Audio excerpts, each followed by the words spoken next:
Even ते offend जर झाले तर मग असं होतं की पण वा प्रेझेंटेशन काय उत्तम पद्धतीने केलं आहे. सो तुला काय वाटतं, काय बेटर आहे की स्ट्रेट विचारणं का ते थोडंसं एका प्रेझेंटेशनमध्ये गुंडाळून मग प्रेझेंट करणं?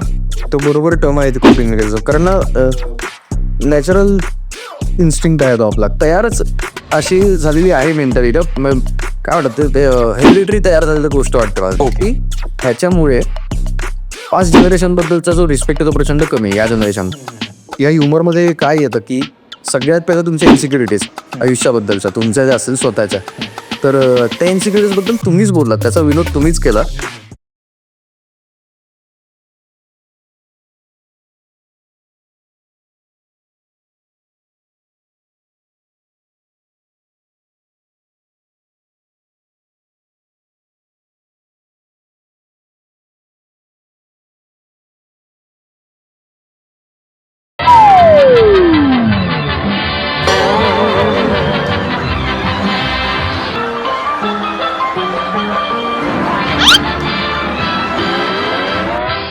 Hello everyone and welcome to the third episode of our podcast, Sorry Not Sorry, which deals with dark humor and its intricacies. सुखरूप आम्ही थर्ड एपिसोडपर्यंत पोहोचलेले आहोत, मिडवे ऑफ द सिरीज. याचा आनंद आहे आमचा आम्हालाच. This is just something we were discussing behind us friends, and that everyone is the perfect segue for our topic for today and also our guest. So will come to the guest first. Today we have with us the multi talented, the very hilarious Parth Bhalerao दादा. So दादा welcome. आणि आम्ही तुझं काम बघतच आलो आहे. We've all seen his work. Bhoothnath असो, किल्ला असो, बॉईज फिल्म सिरीज असो, even great theatre productions like या सर. आणि आता दादा तू स्टँडअप कॉमेडीमध्ये सुद्धा तुझा प्रेझेन्स दाखवतोयस, हे खूप छान वाटतं बघून आम्हाला. आणि आम्ही सगळ्यांनी तुझं कॉन्टेंट बघितलेलं आहे आणि the style of comedy is खूप फॅमिलियर आणि असं एक खूप कनेक्शन फील होतं त्यासोबत. आणि जसं जसं you keep progressing it feels like a very personal win to us. So आज आपण ह्या सगळ्या विषयांबद्दल बोलणार आहोत dark comedy related. So will be talking today about dark comedy from a social bonding perspective. If you observe around you, you can see that dark comedy is not just a tool for or a coping mechanism anymore, you could say. It has transcended into becoming a means for people to bond with each other. आपण आपल्या भोवतीच बघितलं तर अगदी लहान मुलांपासून तुमच्या friend ग्रुप्समध्ये सुद्धा you can observe that the things that bring people together are the dark jokes that they make on each other. ज्याचे जे काही इश्यूज चालू आहेत किंवा ज्याचे ज्या काही समस्या चालू आहेत आयुष्यात त्यांच्या, and the hardships that they are going through, त्यावरच विनोद करून लोकांचं बॉन्डिंग जास्त वाढतं आणि they grow closer through that. So will be talking about that today. आणि हे पण आम्ही ऑब्झर्व केलं की not just at home but also abroad हा कल्चर खूप म्हणजे this is a very prominent culture की एकमेकांवरती जोक्स करतच आणि by making jokes on the things that are sensitive and the things that are considered थोडंसं टॅबू, पीपल ग्रो क्लोजर. म्हणजे आपल्या देशातच नाही पण बाहेर सुद्धा.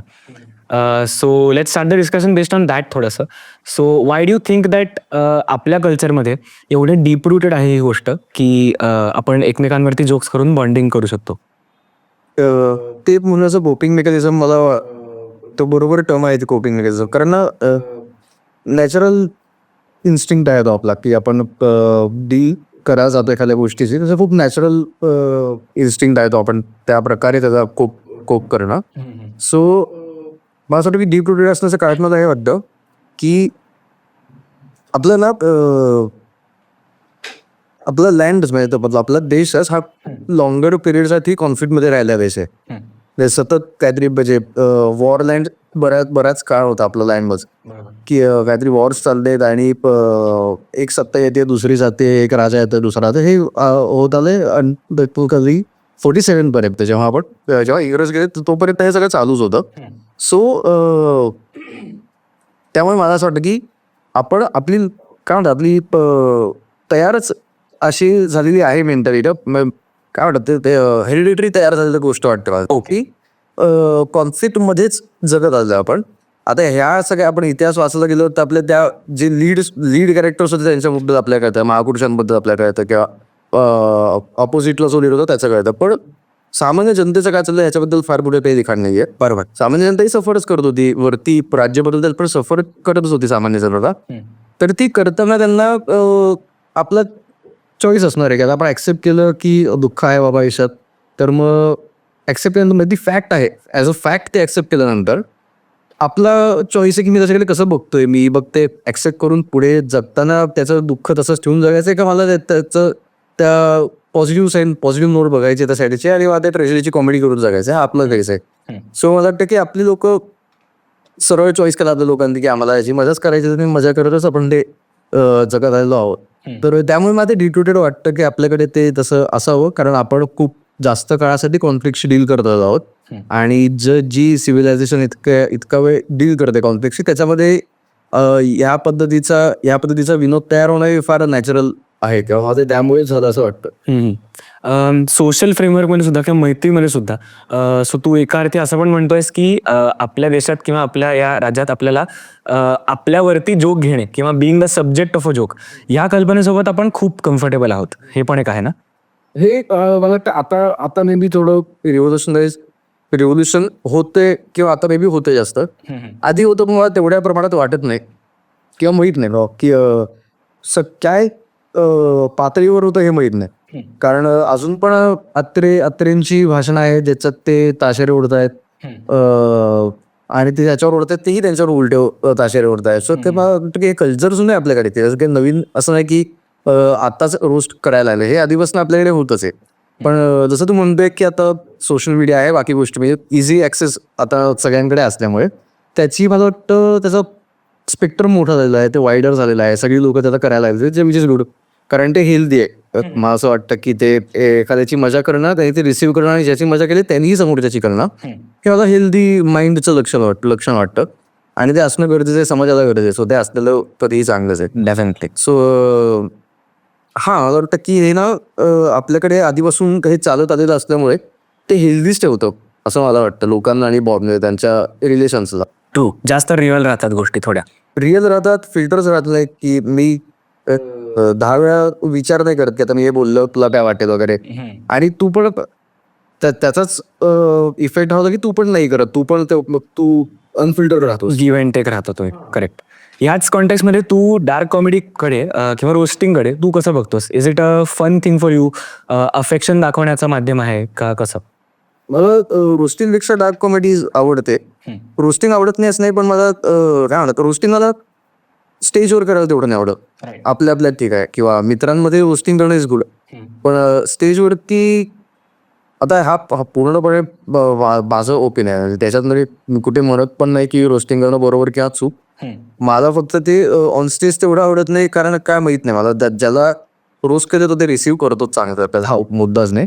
पण समहाव डार्क कॉमेडी करणं, ब्लॅक कॉमेडी करणं हा मला स्किलसेट म्हणून वरचा वाटतो रोस्टिंगच्या. ओके. रोस्टिंगपेक्षा अवघड आणि श्रेष्ठ स्किलसेट वाटतो मला तो. बरोबर. मी हे भरपूर ठिकाणी ऐकलं किंवा मला रिसर्च करताना पण हे जाणवलं की डार्क कॉमेडी करणं हे भरपूर लोक अशा अर्थी घेतात की ते खूप मिनिमल त्याला म्हणजे त्यात क्राफ्ट फार कमी देतात ते. म्हणजे जर आपण कॉमेडीचेच तू आता सिन्स यू डू स्टँडअप, हे कॉमेडीचे जर काय आपण रेफरन्सेस घेतले की लोक कॉलबॅक रेफरन्स करतात किंवा लोक टॅग अटॅच करतात किंवा अशा काही गोष्टी करतात, तर मग लोक हे करण्याच्या ऐवजी डायरेक्ट तो जो त्यांचा मेसेज आहे किंवा त्यांना जे म्हणायचं आहे ते डायरेक्ट सांगतात, जे आय थिंक थोडंसं अनडिझायरेबल आहे किंवा लोकांना पटकन ते खटकतं. त्याच्याऐवजी लोक जेव्हा थोडं बिल्ड करतात किंवा नरेट करतात एका गोष्टीला आणि मग नंतर कुठला तरी कॉलबॅक रेफरन्स आणून ते डार्क कॉमेडी करतात, तेव्हा लोकांना ते पचायला पण इझी जातं किंवा इव्हन ते ऑफेंड जर झाले तर मग असं होतं की पण वा प्रेझेंटेशन काय उत्तम पद्धतीने केलंय. सो तुला काय वाटतं, काय बेटर आहे की स्ट्रेट विचारणं का ते थोडंसं एका प्रेझेंटेशनमध्ये गुंडाळून मग प्रेझेंट करणं? ते जो त्याचा कॉन्टेक्स्ट आहे, जो त्याचा सेट आहे, त्याची डिमांड कशी आहे त्याच्यावर ते डिपेंडेंट आहे असं मला वाटतं. त्याची डिमांड जर डिरेक्ट असेल तर डिरेक्ट, आणि इफ तो ॲज अ स्टोरी टेलर तो तिथे प्रेझेंट होत असेल किंवा त्याच्या क्राफ्टचा भाग स्टोरी टेलिंग असा आहे, तो झाकीर खान जसा स्टोरी टेलर आहे आणि मग कमेडियन. येस. सो त्याचं स्टोरी टेलिंग इतकं सुंदर आहे की आपण त्यात अडकतो. आणि मग तू म्हणला तसं की तो डार्क कॉमेडी जरी त्याने केली तो त्याचं फार दिसत आहे, पण जरी त्याने केली तरी ती वॉर्म राहते, म्हणजे ती वॉर्म असते. करेक्ट. त्याची मला ती स्किल वाटते की ती ब्लॅक कॉमेडी असून डार्क कॉमेडी असून पण ती वॉर्म असणं ही मला मजा वाटते. जे डिरेक्ट स्टेटमेंट तू म्हणलास ते कोल्ड होऊन जातं, ते अटॅकिंग होऊन जातं, जे चुकीचं असं मला वाटत नाही. ते कवर सुद्धा आहे. अल्टिमेटली ते वेपन आहे, म्हणजे तुमच्याकडे ते वेपन आहे आणि ते तुम्ही कसं वेपनाइज करताय ही त्याची गंमत आहे. सो तुम्हाला अटॅक काय इंटेन्सिटीचा हवा आहे, तुम्हाला डिरेक्टली अटॅक हवा आहे तर तुम्ही डिरेक्टली ते स्टेटमेंट करू शकता. पण मला पर्सनली विचारशील तर माझ्या स्टोरी टेलिंग त्याला एक बिल्डअप देऊन, त्याला थोडं एक आवरण देऊन, आणि मग त्याला ती करंजीला आवरण देऊन त्यातला मसाला खायला सांगणं, हे मला जास्त बेटर वाटतं. करेक्ट. ओके. मला आता हा एक दुसरा मुद्दा आणायचा आहे, की जे हाय स्ट्रेस जॉब्स असतात, म्हणजे आर्मी म्हणा किंवा पोलीस फोर्स म्हणा किंवा मेडिकल सेक्टर म्हणा, तर या अशा जॉब्समध्ये मी खूप ऐकलं आहे, की डार्क कॉमेडी खूप प्रामुख्याने वापरलं जातं. ते आपसात तर करतच असतील, पण अर्थात सिन्स त्यांचा जो जॉब आहे तोच इतक्या डिफिकल्ट गोष्टींसोबत डील करतो, तर मग त्यामुळे ते खूप इझिली वापरलं जातं. तर मग हे एवढ्या इझनी कसं इन्कल्केट झालं असेल त्या जॉब्समध्ये, त्याच्याबद्दल तुला काय वाटतं? म्हणलं जसं की हाय स्ट्रेस, सो बिगर कॉन्फ्लिक्ट, आणि कॉन्फ्लिक्ट आहे, सो त्यामध्ये खूप कुठून तरी काहीतरी त्यांना एक मेकॅनिझम तयार करायचं आहे. सो मला वाटतं की ना, खरं तर मला असं वाटतं की ते सेन राहतात त्याच्यामुळे, त्याच्याकडे थोडं विटी किंवा वियर्ड पद्धतीने बघितल्यामुळे त्या सिच्युएशनकडे. कारण अगेन मी म्हणतो तसं की त्यांना माहिती आहे की जे समोर चालू ती फॅक्ट आहे, म्हणजे त्याच्यात काही बदल नाही होणार आहे. आपला लुकआउट बदलू शकतो, पण त्यांनी समोरच्या गोष्ट नाही बदलणार आहे. बरोबर. सो मी इमोशनली त्याच्यात घुसण्यापेक्षा किंवा सिरियसनेस ठेवून त्यात घुसण्यापेक्षा, मी जेव्हा माझा टेक चेंज केला त्या गोष्टीवरचा, तर मी जास्त सेनली काम करू शकेन.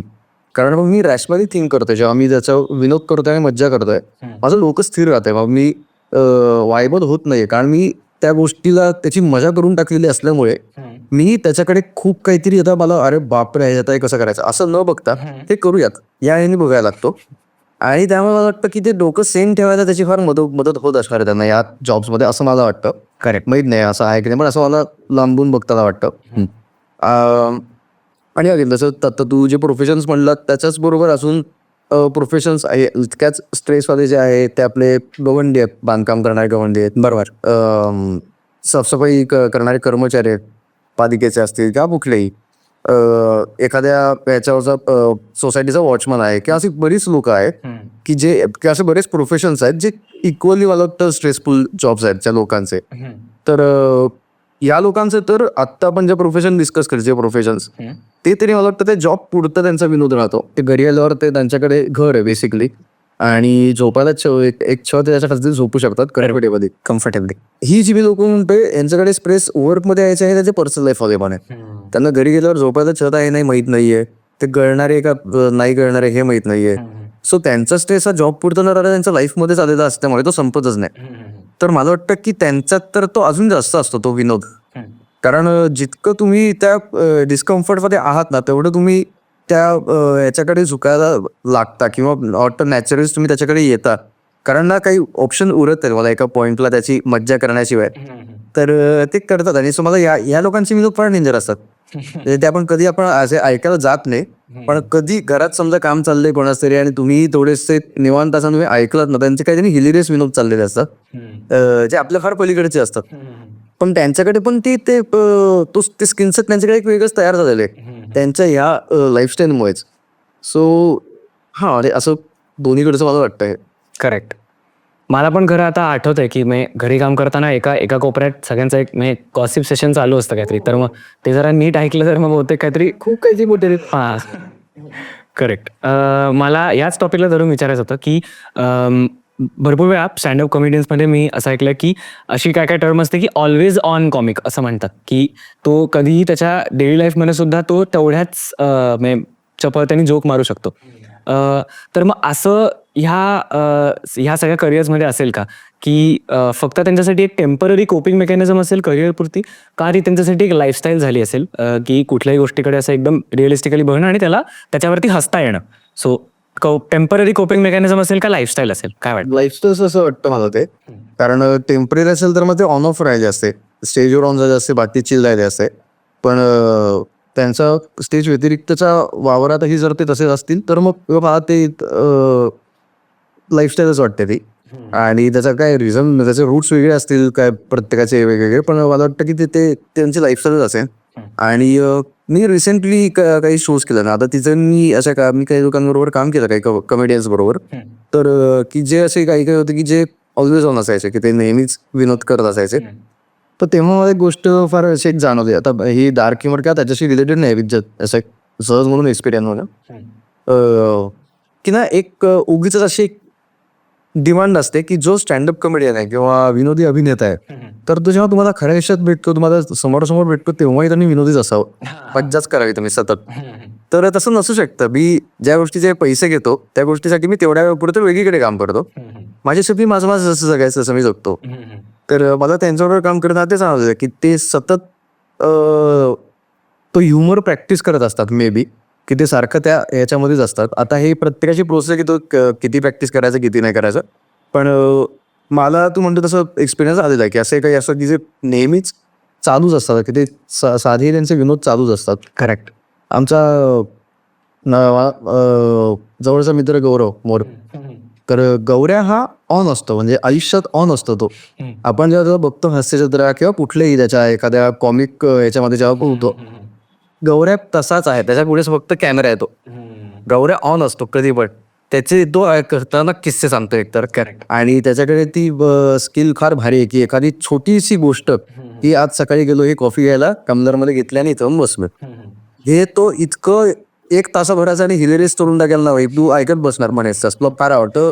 हे वेगळंच की ऑल टुगेदर. कारण सो ते खतरनाकच आहे. गौऱ्या डेंजर आहे. तो तुला ती एक गोष्ट इतके सगळे तो कप माझी बोलायला लागला तर म्हणलं की अरे इतकं गरम कसं भरलं माझ्यामध्ये वाचतेवाला वगैरे, की तो कपाचं एक आत्मचरित्र सांगायला लागतो वगैरे, तो डेंजरस आहे. सो असे पण आहेत की गौऱ्या ऑलवेज ऑन आहे, त्याला ऑफ बटनच नाही गौऱ्याना. कपाचं आत्मचरित्र मला आणि आम्ही टी शर्ट बनवून घेऊ जमल्यास. अरे तू त्याला भेटा ना, तू एव्हरी कुठल्याही गोष्टीचं त्याचं एक बोलणं संभाषण चालू असतं प्रत्येक गोष्टीची. या लाईन्सवरती मग ॲज अ स्टँडअप कॉमेडियन किंवा ॲज अ परफॉर्मर जो एंटरटेन करतो, मी आता ते स्ट्रीट कॉमेडी वगैरेमध्ये सुद्धा असावं जसं तू म्हणलास, तर मग तुम्ही ह्या वेळी सुद्धा विचार करता का की तुमच्याबद्दल कुठल्या अशा गोष्टी आहेत ज्या नॅचरली लोकांना फनी वाटू शकतात, की म्हणजे तुमचा टोन झालं किंवा मी पर्सनली म्हणू शकतो की गौरव मोरे दादाच्या केसमध्ये त्याचा voice I think is in naturally pretty funny. So तो त्यात काही वेगळ्या गोष्टी बोलायला गेला किंवा त्यात अजून त्यांनी वेगळा ॲक्सेंट ॲड केला तर मग त्याला थोडा खेळ येतो. सो तुम्ही तसा विचार करता का की आपल्या ज्या नॅचरल स्ट्रेंथ्स आहेत त्यावरती आपण इन्क्रीज करावं, का तुम्ही एका ऑलराऊंडर पर्स्पेक्टिव्हनी कॉमेडीला अप्रोच करता की सगळ्यातच चांगलं व्हायचा प्रयत्न करूया? नाही, म्हणजे माझा अप्रोच तरी पहिला अप्रोच आहे की जे माझ्याकडे आहे ते एनहान्स करणं हा माझा अप्रोच आहे. तर त्याचं कारण अगेन या डिसिजनवर पण मी तसा उशिरा झालो. मी 2019 का सुरू केलं स्टँडअप आणि आत्ता मागच्या वर्षी वगैरे मी या स्टेपपर्यंत आलो की मला माझं एनहान्स करायचं, माझा जो ह्युमर आहे तो. सो या ह्युमरमध्ये काय येतं की सगळ्यात पहिलं तुमच्या इन्सिक्युरिटीज आयुष्याबद्दलच्या तुमच्या ज्या असेल स्वतःच्या, तर त्या इन्सिक्युरिटीज बद्दल तुम्हीच बोललात, त्याचा विनोद तुम्हीच केला, ज्याने लोक तुमच्याशी कम्फर्टेबल झाले आणि मग मी माझा सेट सुरू केला. सो जेव्हा मी बाकी जसं तू म्हणलास की बाकीच्या गोष्टी ज्या मी शिकून त्या मी करायला जाईन, एक वेगळी पर्सनॅलिटी बेसिकली तयार करायला जाईल, बरोबर, रादर दॅन माझी जी आहे ती एनहान्स करणं. याच्यात किस्सा असा होतो की मग त्याला USP हा फॅक्टर राहत नाही, युनिक सेलिंग पॉईंट तयार होत नाही. कारण तो युनिकनेस हा तुम्ही आहात, म्हणजे तुमचा जो ह्युमर आहे तो तुमचा आहे. तर तुम्ही कोणाकडून बॉरो केला असेल तर मग तो तुमचा उरत नाही, तुम्ही कोणाला दिला असेल तर मग तो त्याचाही होत नाही, म्हणजे तो तिचा आहे ना. करेक्ट. सो तुमची इंडिव्हिज्युअलिटी तुम्ही एनहान्स केली तर तो विनोद आणि तुमची शैली ही फेमस होणारच आहे. सारांश शाळेचा आपण स्टँडअप बघतो, त्याचं लिखाण खतरनाक आहे आणि तो डिलिव्हर खूप छान करतो. त्यांनी जशी स्वतःची एक आयडेंटिटी एनहान्स केलेली आहे की आता लोकांना माहिती आहे की सारंग येणार तेव्हा तो त्याची पर्सनॅलिटी माहीत असल्यामुळे तो जेव्हा त्याच्या एखाद्या गोष्टींवरचे टेक्स्ट मांडतो तेव्हा ते फनी होतात. त्याचं कारण आपल्याला जसं बॅकएंड मिळते किंवा त्याची पर्सनॅलिटी ॲज अ पर्सन तो कसा आहे, त्याचे काय टेक्स्ट असतात ते आपल्याला माहिती आहे. त्यामुळे त्याचा पुढचा टेक आपल्याला जेव्हा आपण ऐकतो तेव्हा आपल्याला हसायला येतच. हे जर त्यांनी दुसऱ्या कोणाचं किंवा दुसरीकडून कुठून तरी काहीतरी नवीन आता शिकवायला मी तसं ते तयार करतो आणि प्रेझेंट करतो हे केलं असतं तर आय डाऊट ते इतकं लोकांना आवडलं असतं. किंवा मी उदाहरण म्हणून त्याचं नाव घेतलं, कुठलाही कॉमेडियन आत्ता जो खूप चांगल्या लेवलला काम करतोय तुम्ही बघाल तर त्यांनी स्वतःचा ह्युमर, स्वतःची टोनॅलिटी, स्वतःचं वेगळं ग्रामर हेच त्यांनी एनहान्स केलंय आणि तेच ते सेल करत आहेत, जी राईट थिंग वाटते मला करायला. तसंच करायला हवं, नाहीतर मग तुम्ही पुस्तक वाचून गाईड वाचून पास होणार परीक्षामध्ये सगळेच होत आहेत, पण तुम्ही त्याच्या व्यतिरिक्त काही करत नाही, त्याला अवांतर काही करत नाही आहात ना, तर मग त्याच्यात काही क्रिएटिव्ह जवळ घडणार. पुढचा आता मुद्दा आपला आहे जेनझी. एका अर्थी. सो आता ह्या डिस्कशनमध्ये आपलं जे काय बोलणं होईल मी जेनझी म्हणून काउंट करतोच. सो जे काय फायदे तोटे आपण डिस्कस करू मी स्वतः करता पण लिहून घेईन तुझे म्हणशील ते. मी पण जेनझी. करेक्ट. पण राईट, पण तेच मुळात असा एक ऑब्झर्वेशनल आपल्याबद्दल इंट्रोस्पेक्शन असणं गरजेचं आहे की आपण ॲज द नेक्स्ट जनरेशन काय काय गोष्टी कशा केल्या पाहिजेत. सो त्या रिलेटेड एक फक्त काही प्रश्न विचारायचे होते तुला की आता जेनझी जे असतात त्यांचा कॉमेडीची अंडरस्टँडिंग फार वेगळी आहे. तर मग मुळात तुझंच एक ओपिनियन आय थिंक आधी तू जेनझीवरती मांडू शकतोस, त्यानंतर आपण बोलूया. ओके. मला ना हा एक असं एक लक्षात आणून द्यावं असं वाटतं आपल्या जनरेशनला की असं वाटतं की आपला एक फार मोठा भ्रम आहे की आम्ही आत्ता जे विचार करतोय कुठलेही असतील की जे रिव्होल्युशन पुढे जाणारे आहे किंवा थोडेसे रिबिलियस आहे, तर हे फक्त आम्हीच करतोय आणि आमच्या आजच्या जनरेशनने हे केलेच नाहीत आणि आम्ही ते करतोय. की आता असा विचार आजच्या जनरेशनने केला नाही म्हणून ते असे होते आणि आता आम्ही वेगळ्या धमकीची लोक आहोत आणि आता आम्ही वेगळ्या ऊर्जेने आलोय आणि आम्ही वेगळा विचार करतोय. तर आणि हे आजच्या जनरेशनकडे नव्हतं. हा भ्रम काढावा जेनझीने पहिलं तर असं मला वाटतं. कारण असं शक्य नाही, तुम्ही त्या वयात अजून गेल्या नाही आहात जेव्हा तुम्ही आपल्या आईबाबांच्या काकांच्या किंवा अजून आपण लेट्स से 30s जरी आपण म्हणलं मिलेनियल्सच्या 30sच्या जरी तुम्ही एजमध्ये गेलात ना, तर तुम्हाला तुमचे थॉट्स बदलणार आहेत. तेव्हा तुम्हाला कळणार तुमची ऊर्जा आता गेली गायब झालेली जशी त्यांची झाली ती होणारच आहे कारण इव्हेंच्युअली. सो हे डिमोटिवेटिंग नाहीये किंवा मी डिमिंग करत नाहीये, मी रिअलिस्टिक फक्त देतो या सगळ्या. करेक्ट. सो हा भ्रम हे मी का हे माझ्या सांगण्याचा उद्देश आहे की हे सांगणं मला जनरेशनला यासाठी आहे की ह्याच्यामुळे पास्ट जनरेशनबद्दलचा जो रिस्पेक्ट आहे तो प्रचंड कमी आहे या जनरेशन, जो मला आधीच्या जनरेशनमध्ये तसं कधी दिसलं नाही की आपल्या आधीच्या जनरेशनला त्यांच्या त्या जनरेशनबद्दल रिस्पेक्ट होता. तोंड देखला असला तरी सुद्धा तो होता. तर आता तोही नाहीये. ज्याचं माझं म्हणणं आहे की रोज उठून पायाच पडा असं दिसेल त्याच्या, असं नाही म्हणणं माझं. पण ना हा जो टेक असतो ना आता जनरेशनचा की तुम्ही 4 पावसाळे जास्त पाहिजे म्हणून तुम्ही ग्रेट नाही, हे बरोबरच आहे, हे करेक्ट आहे म्हणणं. पण तुम्ही त्यांच्या एजला गेल्यानंतर मी नेवर नो की जर तुम्हाला उद्या असं कोणी म्हणलं तर तुम्हाला तुमच्या लेट्स साहेब हे किती वाईट पण एक 50s मधला माणूस आहे, एक्स्ट्रा सर्कमस्टान्सेसमुळे त्याच्या आयुष्यामध्ये जे घडायला हवं ते घडलं नाही आणि he is not may be doing good. आणि त्याला कुठला तरी मुलगा म्हणलं की याचं कारण तुम्ही आमच्यासारखे बोल्ड नव्हते या म्हणजे बरोबर आहे, तर यू नेवर नव्हते असतील बोल्ड आणि तुम्ही त्याच्या वयामध्ये गेल्यावर तुम्ही तसे झाला आणि तुम्हाला येऊन कोणी हे म्हणालं तर ते बरोबर नाही तसं म्हणणं. मग तिथे तुमचं म्हणणं बरोबर आहे का? तर बरोबर आहे की तुम्ही 4 पावसाळे जरी जास्त वेळ तरी काय उखडलं, करेक्टच आहे. पण ते बघणं, ते सर्व्हाइव्ह करणं आणि टिकून राहणं ही खूप मोठी गोष्ट आहे जी आपण अजून नाही केली आहे. सो ती आपण करूयात आणि मग त्यांना बोलूयात, हे मला पहिलं वाटतं. सो हा माझा टेक आहे या जनरेशनचा. मला चांगलं काय वाटतं, रॅशनल आहेत, प्रॅक्टिकल आहेत, ही बुकच चांगले आहेत, स्ट्रेट फॉरवर्ड आहेत. जे त्याचा लॉस आधीच्या जनरेशनने बेअर केला तर यांना करायचं नाही, जे बरोबरच आहे, नाहीच करायचे. फालतू गोष्टींचा स्ट्रेस देत नाही, जे खूप गरजेचं आहे. आणि ते आधी जनरेशनने नाही केलं हे पटतं मला. इव्हन त्या जनरेशनलाही पटतं की अरे आम्ही इतकं निवांत का नाही राहिलो, बरोबर त्यांचंही म्हणणं असतं. सो ती ॲडमायरेबल गोष्ट आहे. या गोष्टी काही ज्या प्रोज आहेत पण कॉन्स पण तेवढेच असं मला वाटतं. हा असा माझा टेक आहे या जेनझीवरचा. करेक्ट. पण म्हणजे तेच आता त्यांचा डार्क कॉमेडी किंवा असे जे विषय आहेत त्यांच्यासोबत कम्फर्ट जास्त आहे की असं समीर तुला वाटतं का? किंवा स्वतःवरती जोक घेण्याची क्षमता आताच्या जनरेशनची थोडीशी वाढली का? किंवा इन एनिवेज वेगळी आहे का आधीच्या जनरेशनपेक्षा? याबद्दल काय वाटतं? वेगळी नक्की वाटते, पण वाढली किंवा कमी झाली असं नाही वाटत मला. आता असं वाटतं की आता आपल्याकडे एकमेकांच्या आयुष्यामध्ये झाकण्याचा ॲक्सेस, झाकून बघण्याचा ॲक्सेस आपल्या सगळ्यांकडे आता असल्यामुळे असं वाटतं की सगळे आता त्या सगळ्या गोष्टीला ओपन झाले. पण तसं नाही, आधीपासूनच ओपन होते. आता फक्त मला माहिती आहे तू तुझ्या आयुष्यात काय करतो, कारण तू सोडा टाकतोस. सो आता मला कळतं की तुझा ह्युमर असा आहे. वेअरच तो आधी होता, फक्त डिव्हायसेस नव्हते त्यामुळे माहीत नव्हतं की कोणाचा ह्युमर काय आहे. आता फक्त तो ठळकपणे दिसायला लागल्यामुळे असं तयार झालंय की अरे ही जनरेशन डार्क ह्युमरवाली आहे. आधी जनरेशन डार्क ह्युमर सगळ्याच आहे, बरोबर. फक्त या सगळ्या आपल्या हातातल्या गोष्टींमुळे ते दिसून येतं, एवढंच आहे, बाकी काहीच नाही. अलॉंग दीज लाईन्सच जर कुठला आता जेनझी म्हणलं की एक साधारण सोशल मीडिया वगैरे हा मुद्दा येतोच. सो एक असा जोक जो आहे जर तो कुठल्या कॉमेडी क्लबमध्ये बोलला गेला तर तो तिकडेच सीमित राहतो आणि त्या क्लबमधल्या लोकांपर्यंत फक्त तो एक्सपिरियन्स पोहोचतो. आता सोशल मीडियामुळे हा जोक लिटरली जगभर ट्रॅव्हल करू शकतो आणि मग लोक त्यावरती त्याचे ओपिनियन्स देऊ शकतात. सो इन दिस वे तुला काय वाटतं की व्हर्च्युअली म्हणलेले जोक्स का रिअल लाईफ मध्ये म्हणलेले जोक्स यातले हार्मफुल किंवा इंटेन्स जास्त कोणते असतात? दोन्ही सेम इंटेन्सिटीचेच वाटतात मला. काय कॉन्टेक्स्ट आहे त्यावर. पण मला ते ओपिनियन्स वरनं मला एक स्ट्राईक झालं की नाही, ह्या जनरेशनचा हा पण एक कॉनच आहे की आपल्याला ओपिनियन्स बोरो करायला आवडतात आपण तयार करण्यापेक्षा. बरोबर. कारण आपल्याला आयशी बनवलं गेलंय, नो डाऊट. पहिल्यापासून आपल्याला आयशी बनवलं गेलंय आणि त्याच्यामध्येच आपण एक मज्जा विसरून जातो की मेंदू हा वापर करण्यासाठी दिलेला आहे. त्याचा तो प्रॅक्टिसमध्ये राहायला हवा, काय की विचार करण्यासाठी. तर हे कमी झालेलंच आहे अर्थात. सो आपल्या जनरेशनचं मला ही वाटतं की ओपिनियन्स ना, जसं तू म्हणलास की व्हर्च्युअल याच्यावर एखादा काही डार्क ह्युमर आला, मी मला काही आलं, आपण त्याचं कमेंट सेक्शन ऑन करतो पहिलं. आणि आपण चेक करतो की लोकांचे ओपिनियन्स काय त्या सगळ्याबद्दलचे. मला जरी ते आवडलं नसेल, मी कमेंट्स ओपन केल्याच्या पॉझिटिव्ह आहेत तर नाही याच आहे, मग काहीतरी चांगला मी लाईक करून पुढे जातो. ओ येस, करेक्ट. एखादी गोष्ट मी लाईक केलेली असते, मग मी कमेंट्स ओपन करतो आणि याचं सगळे अपोजमध्ये मी अनलाईक करतो, पुढे जातो. सो आपले ओपिनियन्स हे आपण दुसऱ्यांच्या याच्यावर ठरवणारी जनरेशन एकतर तयार झालेली आहे.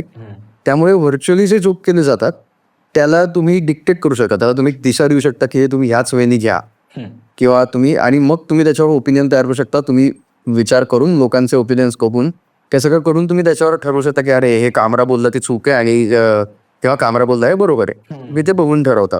बरोबर. वेअर ॲज जेव्हा तुम्ही समोरासमोर ते रिसिव्ह करता, 1-to-1 जेव्हा एखादा मित्र माझा समोर तर काहीतरी रोस्ट करतो किंवा माझ्या एखाद्या आयुष्यातल्या डार्क चॅप्टरबद्दल काहीतरी डार्क कॉमेडी करतो, तेव्हा त्याला ही जे रिॲक्ट होणार ते ऑथेंटिक आहे, तुम्ही तिथे रिॲक्ट होणार आहे. त्याच्यावर मी कोणाचं ओपिनियन याची वाट नाही बघणार आहे, मी इमिजिएट रिॲक्ट होणार, एकतर पॉझिटिव्ह होती किंवा निगेटिव्ह होती. सो जास्त ऑथेंटिक रिॲक्शन एक्सपेक्टेड असेल तर मग रिअल लाईफ मधलं बेटर वाटतं. आणि थोडी मॅनिप्युलेटेड रिॲक्शन मला वाटतं व्हर्च्युअल मधलं थोडी मॅनिप्युलेटेड रिॲक्शन मिळते. बरोबर आहे. नाही, कारण हा म्हणजे जेनझी आपण कॉन्फिडेंट आहे हे भरपूर वेळा म्हणतो आणि भरपूर बाबतीत आहे सुद्धा, खरंच आहे. पण अशा बाबतीत काय छोट्या छोट्या गोष्टींमध्ये ते असं होतं की तू जसं म्हणलास कॉमेंट सेक्शन उघडल्यावरती जरी आपल्याला चांगलं वाटलं असलं काय, पण 8 लोकांनी वाईट म्हणलं असलं तर आपल्याला वाटतं की नाही, मग आपल्यात काहीतरी फॉल्ट असेल की आपल्याला हे आवडलं किंवा आपल्याला हे चांगलं वाटलं, म्हणून मग आता आपण तिकडेच आणि तिथेच ते पटकन फॉर्म्युलेशन होऊन जातं डोक्यात की नाही आता मला हे नाही आवडलंय आणि हे म्हणजे हां की आता हे डन, हे सेट आहे, सेटिंग स्टोन असं होतं ते. करेक्ट. सो हे किती आपण चुकीचं ट्रेन करतोय डोक्याला आपल्या मेंदूला की आपण आपले सगळेच ओपिनियन्स हे दुसरा काय म्हणतो याच्यावर आता आपण तयार करत चाललेलं आहे, ज्यांनी इंडिव्हिज्युअलिटी कमी होत जाणार, इंडिव्हिज्युअलिटी कमी होणार, सो क्रिएटिव्हिटी कमी होणार, सो अल्टिमेटली आर्ट कमी होत जाणार. सो आपण थोडं सावध राहून ते केलं पाहिजे. म्हणजे तुम्ही कितीही चुकीचं ओपिनियन असलं तरी ते मांडा, किंवा सगळ्यांचं असं नाही होऊ शकत की 8 लोक ते चूक म्हणतात आणि तुम्हाला बरोबर वाटते, पण ते 8 लोक चूक म्हणतात म्हणून ते चूक आहे. असूही शकतं, मला माहीत नाही. तुम्ही तुमचा स्टँड सोडू नका जो काही असेल तो. बट ते सगळे आय थिंक मग जसं म्हणलं ते की तू जसं म्हणलास की म्हणजे मांडणं महत्वाचं आहे. ते मांडलं नाही तर कळणारच नाही किंवा तो एथिकल प्रश्नच आपल्या डोक्यात पडणार नाही. आणि मग करेक्ट ते नाही, ती प्रश्नार्थक खोज नाही झाली तर मग काही पॉईंटच राहणार नाही. बरोबर. पण हा एक अजून एक गंमत अशी पण आहे की ना, याचा अर्थ किंवा माझं म्हणणं असं नाही की ओपिनियन तुमचं बदलू नका असं म्हणणं नको. ओपिनियन बदलणं हे प्रचंड मोठी पॉवर आहे किंवा फार काय म्हणतात सगळ्यात अवघड काम. आणि कारण तिथे तुम्हाला इगो सोडंड वाटतं तुमचा ओपिनियन चेंज करताना, की आपण आपल्या लोकांचं डिबेट चाललंय पॉलिटिकल पार्टीजवरनं, लेफ्ट राईटवरनं, आणि तू मला कन्व्हिन्स केलं की नाही ही बाजू बरोबर आहे आणि मी कन्व्हिन्स झालो आणि माझं ओपिनियन बदललं, तर इथे ना उत्क्रांती येते. इथे मी इव्हॉल्व्ह झालो as a person, me evolve होतो. पण जेव्हा फॉर द सेक ऑफ तो स्टँड मी तो घेऊन ठेवला आणि मी तो स्टँड घेतलाय म्हणून मी तो धरून बसलो, इव्हन मला कळालंय जो मुद्दा पटलाय आणि तो बरोबर पण आहे एथिकली, मोरली सगळाच, पण स्टील आता हा माझा स्टँड मी तो सोडणार नाही. तर इथे तुम्ही मग अधोगतीकडे चाललात, म्हणजे उड्याच्या विरुद्ध चाललेलात तुम्ही. सो ओपिनियन अशा वेळी नक्की बदला, तुमचं म्हणजे अशा वेळेला नक्कीच बदलणं गरजेचं आहे जेव्हा एखादं ओपिनियन वाचल्यानंतर तुमचा लुकआउट पॉझिटिव्हली बदलला जगाकडे बघण्याचा किंवा त्या पर्टिक्युलर गोष्टीकडे बघण्याचा. ते तुम्हाला आतनं जर जाणवलं तर 100% ओपिनियन बदलायला काही हरकत नाही. पण तो सरफेस लेवलला बदलणं की 4 लोक म्हणतात आणि ते मला जरा वाटतं ओके असं आहे का, म्हणून असं घेतो, सरफेस लेवलला वाटलं म्हणून बदललं तर त्याच्यात काही मला तथ्य वाटत नाही. करेक्ट. आता पुढचा विषय मला पर्सनली खूप आवडत आहे, सो मी खूप एक्सायटेड आहे सुरुवात करायला. स्टँडअप कॉमेडीवरती जीव आहे तुझ्या आणि तुझ्या या कलेवरती, तुझ्या या आर्टवरती. सो आता मला वाटतं की ह्याचा असं फार असं खूप सेट उत्तर नसेल की ह्या एका चौकटीत हे उत्तर आहे. पण तुझी स्टँडअप कॉमेडी लिहायची प्रोसेस जर काय असली किंवा काही अशा इव्हन काही अशा छोट्या छोट्या ट्रेडिशन्स असल्या तर त्या तू शेअर करू शकतोस का? की मी माझ्या भरपूर मित्रांना असं आहे की एक कुठलं तरी कॅफे आहे तिकडे जाऊन काय काय सुचतं किंवा थोडा काहीतरी व्यायाम केला आणि ब्रेक घेतला तर सुचतं. पेठेत माझी एक मैत्रिणी जिला पेठेत कुठेतरी एक गवती चहा फ्लेवरचं आईस्क्रीम मिळतं. तिला तिकडे जाऊन बसलं आणि खायला घेतलं की सुचतं. असं काहीतरी तिचं असं काय काय शेअर केलेलं आहे. सो तुझा क्रिएटिव्ह प्रोसेस किंवा काही ट्रेडिशन्स त्याच्यात इन्व्हॉल्ड असलेला या तू शेअर करू शकतोस का? माझे ना असे काही मित्र आहेत की ज्यांना भेटल्यानंतर एक खूप वेगळाच ह्युमर ऑन होतो, त्याचा पण आणि माझा पण. असे 2-3 माझे मित्र आहेत. तर माझी ही प्रोसेस नाही आहे, पण एक मी ऑब्झर्व केलं आहे माझ्याबद्दलचं की त्यांना भेटल्यानंतर माझा काहीतरी वेगळाच एक weird sense of humour on होतो. आणि मला रेग्युलरपेक्षा त्यावेळेला माझं जास्त विटीनेस वर आलेला असतो आणि तेव्हा विनोद निर्मिती चांगली होत असते. हे एक आहे. म्हणजे हे मी प्रॅक्टिस नाही करत नक्की. लिहायला बसायचं असो याला भेटूयात असं नाही करत नक्की. पण हे ऑब्झर्व केलं की असं एक होतं, जेव्हा मला लिहायला बसायचं आहे आणि काहीतरी विनोदी लिहायचं आहे, तर तेव्हाची माझी प्रोसेस ही आधी गोष्ट तयार करणं ही असते. कारण मी आणि हे असं इव्हेंच्युअली शिकत आलेलो आहे की कुठल्याही तुमच्या सेटला तुम्ही काय परफॉर्म करता ह्याच्यावर पहिलं. जर तुम्ही 5 मिनिटाचा ओपन माईक करताय तर तुम्ही चंक प्रेझेंट करा, सिच्युएशन वियर्ड तयार करता, सिच्युएशन मधले ऍक्शन रिॲक्शन वियर्ड ठेवा आणि तुमच्याबद्दलचं असेल तर अजून बेटर आणि संपवा. 15 मिनिटाचं करताय तर तुम्हाला मल्टिपल चंक्स 2 किंवा 3 चंक्स हवे 5-5 मिनिटाचे, ज्याला ब्रीजिंग करा. जेव्हा तुम्ही स्टँडअप स्पेशल करताय तेव्हा तुम्हाला एक अमरेला हवा जो तुम्ही आधी ओपन केला, मध्ये अमरेलामध्ये तुम्ही एक एक करत लोकांना घेऊन गेला की आता मी फक्त मुलांच्या मराठी शाळेत वाढलेला मुलगा आहे. सो इथं मी मराठी शाळेचा अमरेला ओपन केला. आता मी याच्यामध्ये कुठेही घेऊन जाऊ शकतो. मी वर्गात नेईन, वर्गातल्या गोष्टी सांगेन, शिक्षकांबद्दलच्या गमती सांगेन, मराठी शाळा आणि फक्त मुलांची ह्याच्याबद्दल सांगेन. फक्त मुलांचीला एम्फसाइज आला कारण त्याच्यात मुली नाहीत, मग मुलींबद्दल बोलेन. सो आमचं आणि मुलींचं रिलेशन कसं असायचं की आम्ही कसं डील करायचो, कारण कधी मुलींची डिलिंग करायची वेळच नाही आली शाळेमध्ये असताना. सो हा एक वेगळा सेगमेंट ऑन होतो. सो त्या अमरेलाच्या आत मी तुम्हाला सांगत राहतो गोष्टी. ते सांगताना मी अचानक तुम्हाला इकडं नेलं की लंडनला मी जेव्हा शूट करत होतो ना, तर तेव्हा तर हे आउट ऑफ टच उडणार आहे, लोक नाही येणार त्याच्यामध्ये, यायला वेळ जाणार आहे. करेक्ट. सो एक अमरेला म्हणजे माझी प्रोसेस असं की ते अमरेला तयार करणार पहिलं तर, की मी कशा अंडर सगळं करणार आहे. ते केल्यानंतर गोष्टी त्याची स्टोरी लाईन जशी असते तशी स्टोरी लाईन अगदी नाही, पण एक फ्लो तयार करणार गोष्टीचा फ्लो तयार झाल्यानंतर बाउन्स करणं की यातल्या ज्या आता मी नॉर्मल सिच्युएशन्स लिहिल्या या वियर्ड कशा होतील. सो मी त्या वियर्डली तयार करणं, त्याचे 4-5 ऑप्शन्स तयार करून जो बेटर वाटतो तो डन करणं. आणि मग त्याच्यामध्ये त्यातली पात्र जी असतील ती काही बोलतात किंवा त्यातल्या घडणाऱ्या गोष्टींवरचे माझे टेक. सो हे लिहिणं बेसिकली. आता ह्या सगळ्यामध्ये मी कुठेच विनोद लिहितच नाहीये, मी फक्त गोष्ट आणि त्यातले सिच्युएशन्स लिहितं. याच्यामध्ये मी अजून विनोद लिहायला गेलोच नाही. विनोद मला वाटतं तेव्हा तयार होतो जेव्हा मी तो परफॉर्म करतो, तेव्हाच माझ्यासाठी तो विनोद तयार होतो. करेक्ट. कारण कॉमेडी प्रचंड म्हणलं सब्जेक्टिव्ह असल्यामुळे त्या सगळ्या गोष्टीतलं कोणाला काय होणार आहे मला माहीत नाहीये. डेलिबरेटली माझा असा एक्सपिरियन्स आहे हा, फक्त स्टँडअपचा पण नाही, म्हणजे ऍक्टिंग मधला पण, म्हणजे सिनेमातला पण हा माझा एक्सपिरियन्स आहे. जेव्हा कुठलाही नट किंवा मी स्वतः सुद्धा डेलिबरेटली की आता पंच आणि हा विनोद आहे असं म्हणून करायला गेलं तेव्हा तो फसलेला आहे पूर्ण. जेव्हा मी तो ऑनेस्टली करतो तेव्हा तो वरपर्यंत त्याच्यावर विनोद निर्मिती नक्की होते, जेव्हा मी ऑनेस्टली करतो. म्हणजे फॉर एक्झाम्पल सगळ्यात साधा अख्खं जग ज्याच्यावर असतं ते म्हणजे पादणं. अख्खं जग असतं ह्याच्यावर, तू काहीही कर लगेच प्रूफ मॅन काय. हा म्हणजे सगळे जग असतं त्याच्यावर ते. सो वयोगटाची मर्यादा नाही, जेंडरची मर्यादा काहीच नाही वाटत, सगळं जग पाचतं त्याचं कारण, त्यामुळे जग पाचतं. तर आहे बरोबर आहे. आणि हे मला आजपर्यंत ऐकायला याचं खरंच काय कॉमेडी, पण मी असतो खूप नॅचरल प्रोसेस बसावा वेळ असतो. सो मी जो मुद्दा मांडतो की डेलिबरेटली करणं आणि ऑनेस्टली करणं. सो एखादा विनोद करताना म्हणजे त्याच्यावरचा विनोद करताना मी त्या सीन मध्ये उभा आहे, सिरियस काहीतरी चाललंय आणि त्या सिरियस चालू असताना इथलं एक पात्र पाडलं, तर ते करताना तो कसा ते प्रेझेंट करतो ना, ह्याच्यात तो विनोद कसा तयारणार आहे की ते केलं आणि ते करायचं तो खूपच ओव्हर ऍक्ट करतो की अरे आता काय अरे पादलो शि बाबा ते वगैरे केलं तर ते घाण दिसतं. वेळेस तो शांतपणे उभा आहे, तो पादला त्यांनाच कळालं आणि तो तर ट्राय करतो की तो पोकर पेस मध्ये, पण लोकांना कळलं की ह्यानी त्यात ती माती केलेली आणि हा फारच पोकर जेन्युइनली उभा आहे, जे आपण करतो ऑनेस्टली. खरं तर आपण कधीच असं करत नाही रिअल लाईफ मध्ये की अरे चात काय नाही नाही, आपण शांत उभे असतो. सो जेव्हा कॅमेरामध्ये एक शांत उभा असल्या माणूस दिसतो जो पादलाय, ते जास्त कॉमेडी वाटतं रादर दॅन जो काहीतरी ओव्हर रिॲक्ट करतो. सो मला वाटतं की जेव्हा तुम्ही तो जे ऑनेस्टी असते तुझ्या त्या परफॉर्मन्स मध्ये, तेव्हा ते वर्क होतच. ओके. तू आधी सुद्धा हे एक्सप्रेस केलंस की तू जोक्स लिहिताना साधारण तू अनअपॉलिजेटिक होऊनच लिहिशील, की तू फार अगदी खूप काळजी करायला गेलो तर मग तो जोक कारण त्याचा सगळा रस जो आहे तो जातो. सो त्याबद्दलच पण तरी विचारायचं होतं की कुठला जोक लिहिताना तू फनी आणि ऑफेन्सिव्ह या मधली लाईन एक्झॅक्टली कशी काढतोस? तो ना रे ऑफेन्सिव्ह तसं पाहिलं होतं, प्रत्येक जोक हा बाय नेचर ऑफेन्सिव्ह आहे तसं पाहिलं तर तो. सो कुठलाही जोक हा बाय नेचर ऑफेन्सिव्हच आहे, कारण काहीतरी एक गोष्ट डिमीन केल्याशिवाय त्यातनं त्याचा विनोद होऊ शकत नाही. असं मी असंच करा असं म्हणत नाही, पण नाही, हा महत्वाचा पार्ट आहे बरं आहे प्रक्रियेतला पार्ट, की एखादी गोष्ट डिमीन करणं, एखादी गोष्ट खाली पंच डाऊन करणं. सो एक पंचअप करणं असं आणि पंच डाऊन करणं असं. सो पंच डाऊन करणं ही इक्वली दर्जाचं आहे पंचअप करण्यासारखंच.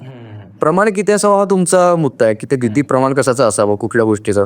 सो मला असं वाटतं की पहा, बाय नेचर ऑफेन्सिव्ह असल्यामुळे ना मला पर्सनली तो आधी लिहायला किंवा आधी तो करायला आवडतो. त्याच्यानंतर मला हे तुम्ही येऊन कळवा की बाबा मी ऑफेंड झालो, मला हे नाही आवडलं बाबा हे असं, ते नंतर कळवलं, कारण मलाही तेव्हाच कळतं की आधी कोणीतरी ऑफेंड झालं. बरोबर. सो बरं, सगळ्याच गोष्टी असं असतात, काही गोष्टी नक्की असं की ज्या मला तेव्हा माहिती आहेत की लोक ऑफेंड होणार आहे. आता तो माझा कॉल आहे की ती जी लाईन तू म्हणतोस ना, ती लाईन असते, ती कुठे ड्रॉ करायची हा प्रत्येकाचा मुद्दा आहे. पण ती ड्रॉ करताना ना मला असं वाटतं की हा माझा पर्सनल चॉईस आहे आणि कॉल आहे की जेव्हा मी ठरवून काहीतरी ऑफेन्सिव्ह बोलतोय आणि जे मला माहिती आहे की हे XYZ लोकांसाठी, XYZ कम्युनिटीसाठी, XYZ गोष्टीसाठी, काही कुठल्याही गोष्टीसाठी ते ऑफेन्सिव्ह होणार आहे, तर त्याच्यावरची रिॲक्शन येणार आहे. ती रिॲक्शन झेलायची माझी ताकद आहे, तर मी त्याच्यावर करणार. बरोबर. की ताकद नाही आहे माझ्यात तर मी नाही करणार, इतकं सोपं आहे. सो असं मला वाटतं आणि मला हे बऱ्यापैकी लोकांबद्दलचं मला हे असं किंवा बऱ्यापैकीच नाही पण काही लोकांबद्दलचं तर नक्कीच वाटतं की जे विक्टिम कार्ड प्ले करतात, की अरे चा आम्ही हे असं बोललो तर आम्हाला येऊन त्यांनी असं असं का केलं आमच्याबरोबर.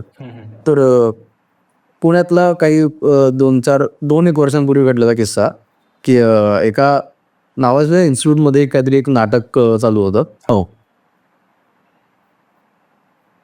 आणि ते ज्या धर्तीवर ते करतोय, ज्या प्रिमाइसवर ते चाललेलं, तर तो सगळा खूप त्याला पॉलिटिकल बॅकग्राऊंड होती त्या गोष्टीला. त्यांच्या गोष्टीला नाही म्हणत मी, ते ज्या गोष्टीवर करत होते त्याला.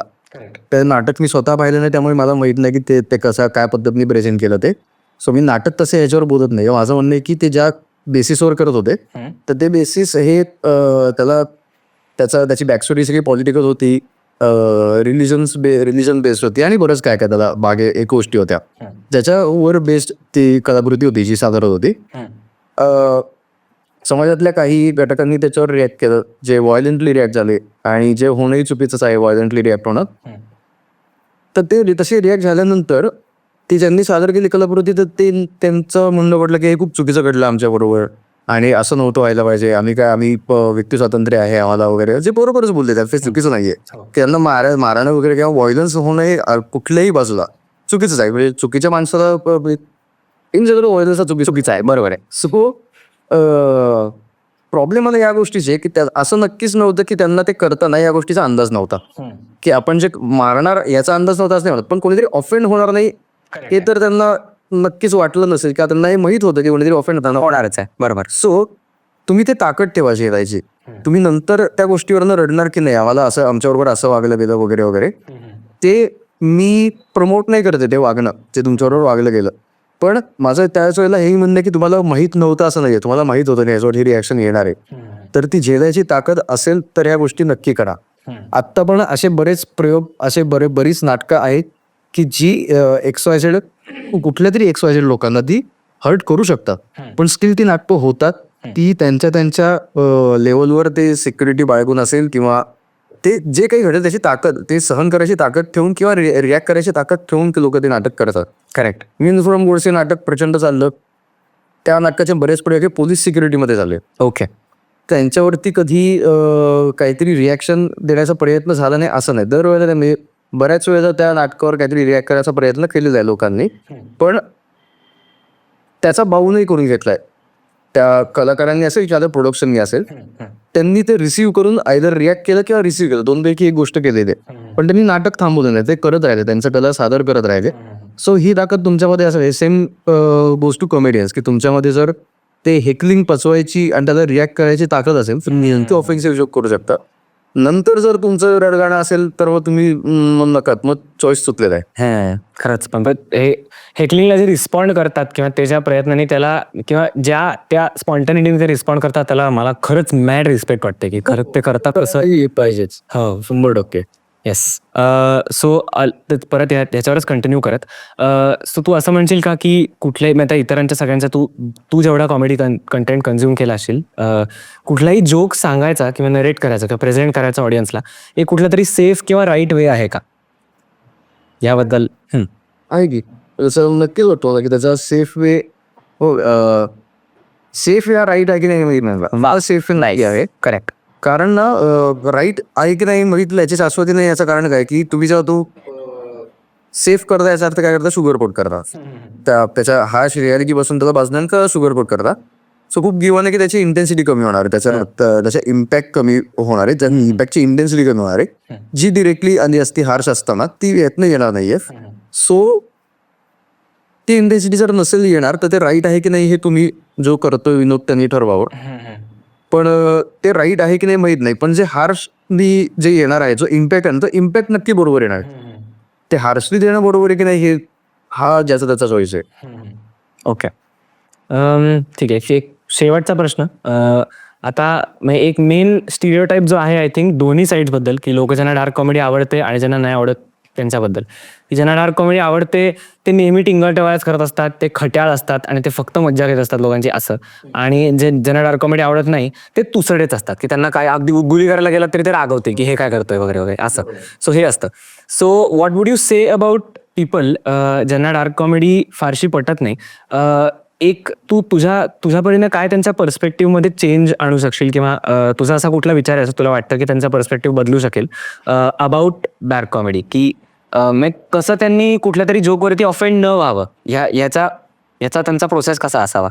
मला काय वाटतं रे खरं तर ना, ऑनेस्टली ना, डार्क कॉमेडी बदनाम व्हायचं कारणच हे वाटतं म्हणजे आत्ताच्या याच्यातलं म्हणते, आधीचं नाही, आत्ताच्या सेटअप मॅरे आता कंटेम्पररी डार्क कॉमेडी जी आहे तर ती बदनाम होण्याचं कारणच मला हे वाटतं की आपण त्या ज्यांना ती डार्क कॉमेडी पटत नाही त्यांचं ओपिनियन चेंज करायला केलो. हेच कारण आहे ती बदनाम व्हायचं. बरोबर. डार्क कॉमेडी ज्यांना आपल्याला मिळते की ज्यांना आपला विनोद नाही आवडत तर आपण ते कसलं ओपिनियन चेंज करायला जायचं. त्यांना जे आवडतं तारक मेहता फक्त त्यांना आवडतं तारक मेहता बघू दे. आपण कशाला त्यांना देव चपेल आणि रिकी जर्वेस दाखवायला जा.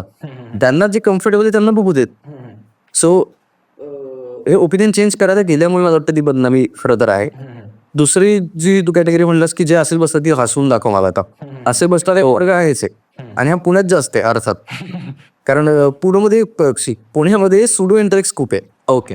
की ज्यांना एक भास त्या प्रचंड विचार करणारा 1300 पुस्तकं वाचला मनुष्य आहे असं ते एक बसणारे लोक असतात की जी लोक कॉमेडीला कायम दुय्यम दर्जा देतात.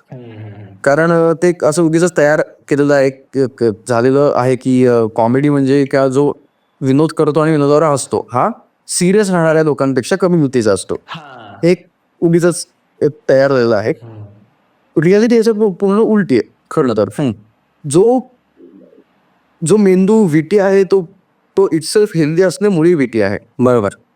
की तो खूप इम्पॉर्टंट पार्ट आहे तुमचा मेंदू. कारण दिमागामध्ये स्पॉन्टेनिटी आली, तुमचा अवेअरनेस आला, तुम्ही एखादा जोक करताना तो लँड करून तो रिसीव्ह होऊन देणं, मग पुढचा टेक ऑफ करणं, तो टेक ऑफ होताना रिसीव्ह करायचा आहे पुढचा, आणि जर तसा टेक ऑफ चुकला तर दुसरा तुमच्याकडे प्लॅन बी लॉन्च करणं, तो टेक ऑफ करणं, हे स्पॉन्टेनियसली एक कॉमेडियन डोक्यात करत असतो.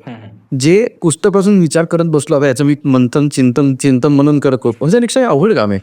आणि मी तिथे करतोय उभा असताना तुमच्याशी बोलताना माझं एक वेगळं डोकं चाललंय ते मला थोडंसं अवघड काम वाटतं नुसत्या सुडो विचार करणारी लोक आहेत त्यांच्यापेक्षा. सो ही त्या कॅटेगरीमधली लोक आहेत जी न हसणारी आणि बाबा हसून दाखव जी आहेत ना ती त्यातली लोक आहेत. तर यांना काही कन्व्हिन्स करायला जायचं गरज आहे असं मला वाटत नाही. तर ज्यांना तुमचा जोक आवडतो त्यांना ऐकवा, तुम्हाला त्यांचा जोक आवडतो तो तुम्ही बघा. हे माझं त्यांनाही सांगणं आहे आणि जे जोक करतात त्यांना दोन्ही ऑडियन्सला पण परफॉर्मन्सला पण मला हेच सांगायला आवडेल की तुम्हाला त्यांचं जोक आवडतं ज्यांच्या समोर करायला आवडतं त्यांच्या समोर करा, आणि तुम्हाला ज्यांचं आवडत नाही तर तुम्ही बघू नका. इतकं सोपं रेझोल्युशन आहे या सगळ्या राड्याचं. करेक्ट. ठीक आहे, एक लास्ट एक्सपिरियन्स शेअरिंगवाला प्रश्न घेऊया की असे कुठले इन्स्टन्सेस ज्यात मी माझ्यापर्यंत आठवून शेअर करीन, असे कुठले इन्स्टन्सेस जे थोडे डार्क कॉमेडीच्या किंवा डार्क ह्युमरच्या साईडला आहेत पण ते तुझ्या आयुष्यात घडले की एक खूप चांगली पद्धत किंवा खूप चांगला वे ज्यात कोणीतरी कोणाला तरी रोस्ट केलं आणि त्या माणसाने ते पॉझिटिव्हली ॲक्सेप्ट केलं किंवा अशा झोनचं काहीतरी. सो तुझ्याकडे काय किस्से असतील तर. मला आत्ता एक रँडम वाटतात. सो माझ्या वडिलांना म्युझिकचा खूप शॉक आहे, म्हणजे ऐकण्याचा. किंवा ते माझे वडील हे असे रसिक, फारच असे खूप रसिक मनाचा माणूस आहे माझे वडील. सो कधीतरी 2004-05 साली कधीतरी आम्ही पहिले जिथे राहायचो तर तिथे त्यांनी एक व्हायोलिन वाजवणारे एक आर्टिस्ट होते, त्यांना बोलवून एक कार्यक्रम केला होता आमच्या घरी गाण्यांचा वगैरे असा. हे झालं 2003-04ला. आणि लास्ट इयर काय माहित नाही त्यांना अचानक परत हुक्की आली की इकडे हे करूयात, याकडे हे करूयात एकदा वगैरे वगैरे. तर त्यांच्याकडे नंबर होता त्या माणसाचा आणि जवळजवळ 20 वर्षांनी ते फोन करत होते त्या आर्टिस्टला. तर तेव्हा जेव्हा त्यांनी परफॉर्म केलं होतं तेव्हा ते साधारण असतील 60 वगैरे 2004 साली. तर त्यांनी आत्ता फोन केला बाबाने आणि हे मी ऐकलेलं कन्व्हर्सेशन आहे. म्हणजे सो त्यांनी तो नंबर खूप कुठून तरी शोधला, तो लावला, डायल केला. तर अरे लागला आमचं खूप बरं वाटलं. त्यांनी फोन उचलला, हॅलोच्या आधी बाबा म्हणले की आहात ना, म्हटले हो आहे. टीव्ही पलीकडनं म्हटलं की आहे. सो एक ऑनेस्टली त्यांनी विचारलं जे मला अर्थात कॉमेडी वाटलं की अरे कोण असतं पहिलं काही आहात ना, म्हणजे इथून सुरू केलं बोलणं त्यांनी. आणि तो पलीकडच्यानी खूप ऑनेस्टली सांगितलं गो मी आहे. आणि मग पुढचं सगळं बोलणं झालं. तसं हा असा रिसेंटली आठवणारा किस्सा जो अरे काय चाललंय असा होता. भारी. मला एक आठवला माझा त्याच्यावरनंच की म्हणजे हा पण जरा डार्क साईडलाच आहे. माझ्या डॅडच्या साईडचे जे आजोबा आहेत ते ही हॅज पास्ट अवे असं आहे. सो हे तेव्हाच आहे की आम्ही त्यांना एका ओल्ड एज होममध्ये ठेवलेलं आणि हा तोच दिवस आहे actually in the day in which later he passed away असं आहे. सो मग आम्ही सगळे तिकडे होतो आणि मी तिकडे खालती थांबलो होतो आणि ते एक करून व्हिजिटर्सना वर बोलत होते आणि मग माझी टर्न आली आणि माझ्यासोबत आय थिंक आई बाबा वगैरे पण होते. सो आम्ही सगळे वर गेलो. तर मग आजोबा आजारी होतेच. सो मग असं आम्ही त्यांना एंटरटेन करायचं काय शोध काढायचो की चेसच खेळा, पत्ते वगैरे असं काय.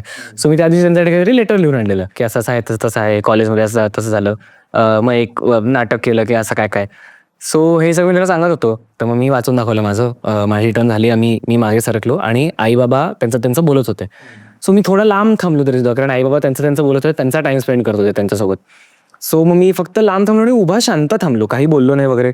आणि आईबाबांचं पण फार असं मी लक्ष देऊन ऐकत नव्हतो. सो मी जरा धुंदीत गेलो असं झालं ते. आणि मग आईबाबांचं पण झाल्यावरती त्या ज्या तिकडच्या नर्स होत्या त्या अशा की त्या म्हणल्या आता आमचा टाइम साधारण संपला होता, हां खाली बसा असं त्या म्हणल्या आम्हाला. तर मग मी तिकडेच फरशीवरती खाली बसलो रे त्या रूममध्ये. मी तिकडे अशी ती कार्पेटेड फ्लोअर वगैरे, मी तिकडेच खालती बसलो आणि मला झालं की, आणि मग त्या नर्सने अख्खं अरे नाही खाली बसा म्हणजे खालती जाऊन लॉबीत थांबा असं म्हणणं होतं. मला असं आई शपथ आई मला एवढं छान की अरे वा असं छान मेमरी. जर आजोबांसोबत पत्र वगैरे वाचतोय आठवलं गेलं कम्प्लीट तसं. मग आता आठवून त्यावरती खूप हसायला येतं. सो मी जसं इंट्रोडक्शन मी सांगितलं, खरं मला या सरचे प्रयोग बघायची संधी नव्हती मिळाली, मी येऊ शकलो नाही. पण त्यातच बोलता मी हे बोलून गेलो होतो की तू फिल्म एक्सप्लोअर केलंयस, तू स्वतः स्टँडअप पण एक्सप्लोअर करतोयस, तू थिएटर पण एक्सप्लोअर केलंयस. सो त्यात पण तू ह्याच सगळ्यात पण अजून जेवढं वेगळ्या लेयर्सचं एक्सपेरिमेंटेशन करता येते तू करायचा प्रयत्न केलेला आहेस तुझा. सो हा अख्खा प्रवास कसा राहिलेला आहे किंवा तू या सगळ्या थ्रू कसा गेलेला आहेस? कॉमेडीचं आहे माझं. असं काय कसं काय असोसिएशन आलंय माझंच माहिती नाही. म्हणजे ते कधीच ठरवून लिहून होतं. मी ॲक्टर पण असा ॲक्सिडेंटली झालं, असं ठरवून ॲक्टर आता या चित्रात काम करत असं म्हणून कधीच नाही झालं आहे. मी आमचे सातपुते सर म्हणून आहेत शाळेतले, ज्यांनी मला एकदा ते मला काढले की तू इतके वाजता हॉलमध्ये ये. मी गेलो त्या हॉल नाटकाची प्रॅक्टिस चालली होती आणि मी त्या नाटकाचा पार्ट झालो. सो असं ते मी असाच याच्यामध्ये आलो की असं ठरवून कधी आलो नाही. मग ते नाटक बघायला काही डिरेक्टर्स आले, त्यांनी ऑडिशनला बोलवलं, मी आपली दिदी द्यायची म्हणून, मग त्यात सिलेक्ट झालो. मग त्यांनी अजून कुठे रेफर केलं, असं करत सिनेमाचं सुरू झालं. सो हे कधी कधी ठरवून गेलं नव्हतं. आता हे सगळं करत असताना झालं असं की किल्ला नावाचा एक सिनेमा केला जो ॲप्रिशिएट झाला. त्या सिनेमाला मला दोघांनी सिनेमाला आणि मला असे नॅशनल अवॉर्ड्स मिळाले. मला इनफॅक्ट सांगायला आवडेल, आमच्या मीडिया डिपार्टमेंटला आम्हाला किल्ला खूप आवडीने दाखवला आहे आमच्या सिनेमॅटोग्राफीच्या प्रोफेसरने. त्याने अख्खं सेपरेट स्क्रीनिंग घेऊन वगैरे त्याने दाखवलं आहे आणि तेव्हा पण आम्ही तुझं काम खूप अप्रिशिएट केलं होतं त्यात. थँक्यू. अरे नाही, तो खूप माझ्या सगळ्या सिनेमांमधला आवडता सिनेमा किल्लाच होऊन तो खूपच बजेट. अविनाश दादा ग्रेटच आहे, एव्हरी फारच भारी शूट केला.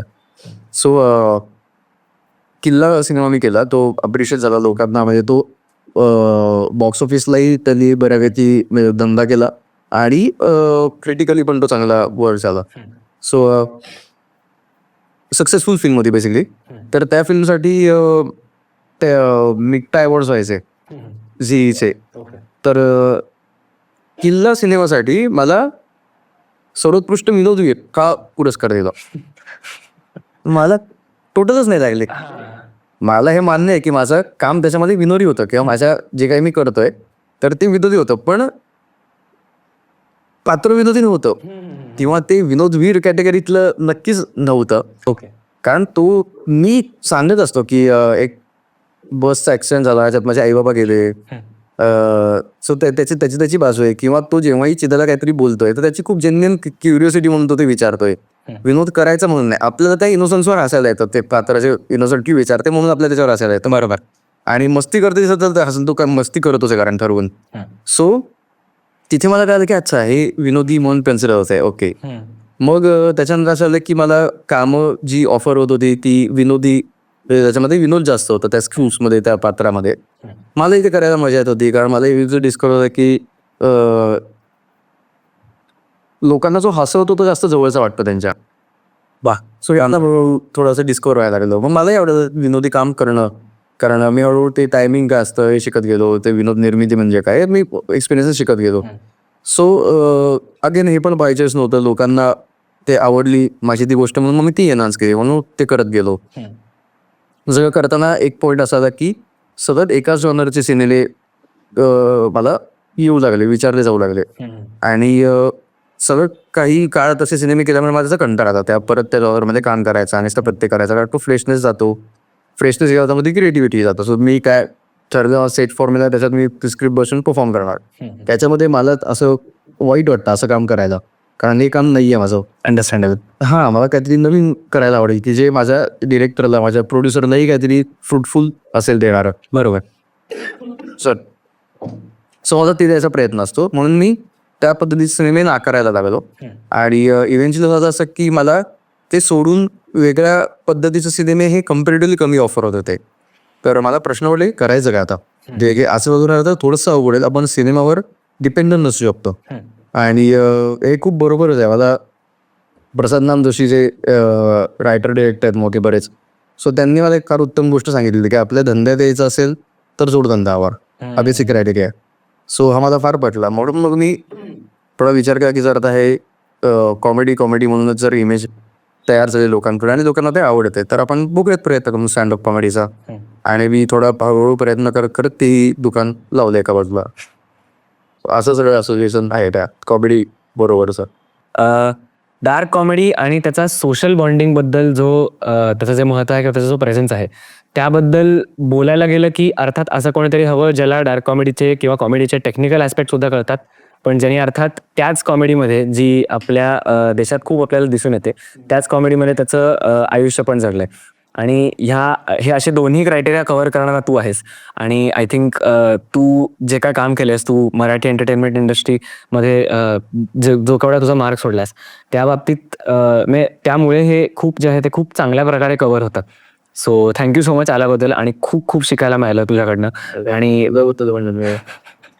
येस, थँक्यू सो मच आता. मजा आली.